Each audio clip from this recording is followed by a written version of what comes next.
Good afternoon, folks. Welcome to Visordown, and today we are having a little bit of a head-to-head test with two recently updated naked bikes, one here and an all-new naked from Suzuki that was launched at the tail end of last year.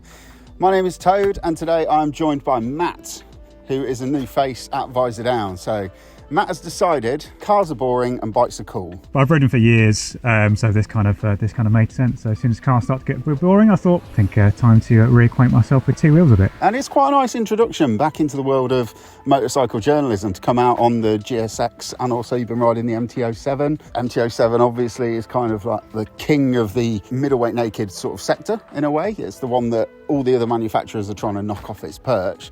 And you've been riding the new pretender to the throne. So what have you thought to it? What are your initial thoughts on the GSX? It's just a really easygoing bike for beginners. I did have the Hornet earlier this year. This is just a bit smoother at low revs. Suspension, I mean, you're never going to get much sophistication at this kind of price, but I think what they've done with what they have here is just, you get a little bit more plushness. It's not quite as firm, but it's still stiff enough. It's just, all round a really easy bike to get on with. I always say that if you've got around about 100 horsepower, under 200 kilograms, that's a recipe for a great road bike. But this has got some extra special stuff, especially the suspension, the engine character. But this has kind of always been the best seller, and I think it comes down to that X factor, that fun factor that it's got. So I think the Yamaha does kind of encourage you to maybe be a bit naughtier. That might be down to the CP2 engine, that just feeling a little bit gutsier at the low end. But I think when you get on this, you do notice that it's a bit better built, it feels a bit plusher, everything just feels a bit newer, because I mean, that hasn't been updated in a few years. And if you go back to the bare bones of the bike, it's even older, isn't it? Long time. It's pretty old. So that's our initial impressions of both the bikes. Let's do a bit of top trumps, I reckon. Headline stats, really, and specs. So the MT-07 I've got coming in at 7,510 quid. So the GSX-8S is a bit more, it's 799, but there is a caveat to that, because this has a proper up and down quick shifter as standard, whereas that doesn't. And electronically, this is a bit basic. 2-channel ABS, TFT dash, no traction control, no switchable, no nothing, and LED lights, and that's basically it. Whereas this, you've got like 3 traction control levels, including off. You've got engine power modes, A, B, and C, is it? Up and down shifter, and the TFT, and the full LED lights, all the same as this. So yeah, it's trumped it on that one.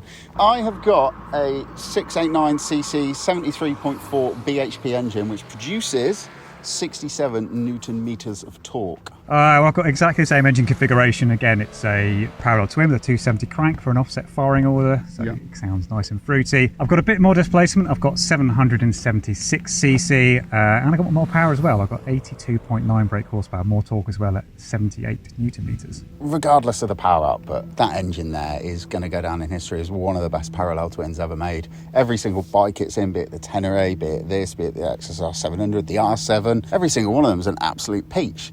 And it's just, most of it is down to that motor, because it is just so much fun. Fuel tank, I've got 14 litres, you've got 14 litres. So bang on, probably a little bit more frugal. Honda Hornet, probably more frugal again. Yep. It just sips, that's all it needs. And weight of this is fairly light, 184 kg.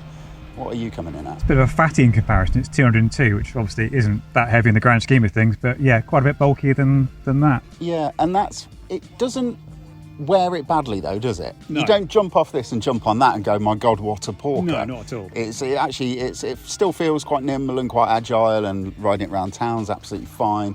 And it's manageable, but it is quite a bit heavier, isn't it?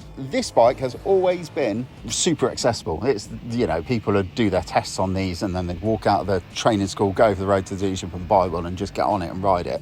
And it's because they're so accessible and it's so sort of small and easy to get on with. 805mm seat height on this one. What have you got? 810, so yeah. Nearest makes no difference. You can still, even if you're on the shorter side, you can still flat foot it. The one thing I would say though is, being a little bit of a taller rider, jumping on that from this did feel quite noticeably more cramped, I would say. Yeah. I noticed that today when I got on it. I haven't ridden one of these for probably about a year and a half. And I got on it and I was like, oh bloody hell, the pegs are quite far back, they're quite high set, the bars feel quite narrow. Although I had just jumped off a Tiger 1200, which that won't help. It didn't help at all. But yeah, I get what you mean. It is a small cockpit, and while that's maybe not so great for you because you're just a giant. For hobbits like me, these things are great because you just don't have to think about it. You can always get both feet down, and it just makes riding them worry-free. This is almost pointless me asking this because I already know the answer to it, but if you got one of these bikes and the manufacturer said, here are the keys, take it home, it's yours, keep it, which one are you going to go for? It'll be the Suzuki. I don't even have to think about it, really. No, I didn't think so. And why is that? Is it just the riding, the dynamics, what is it that makes you want it more than this? It just feels like a newer, more quality product. It's nice to have the riding modes, because I know some people sort of get all macho bullshit about, that new traction control, blah, blah, but why not? It's a nice thing to have, and it's switchable, so you can switch off if you want. 3 levels. I think it's nice to have that. I think it looks better. I think it looks better than the Hornet as well, which I